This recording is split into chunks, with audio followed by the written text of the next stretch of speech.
How to add PDF to Google Sheets cell. So what you're gonna have to do is go to your Google Drive and make sure you upload the PDF there. That's where you'll be able to get the PDF link. So just go ahead and press on new, then just choose a file upload. Then you'll be able to put in PDF.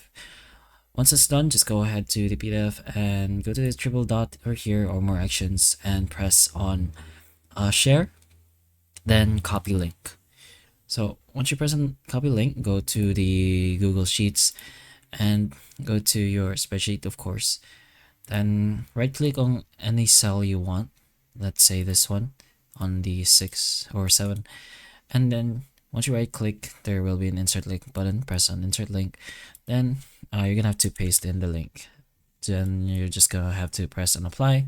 And there you go. The PDF will now be on a spreadsheet cell. So hopefully the information of this video can help you, and if it can, please like and subscribe for more videos like this, and that's all.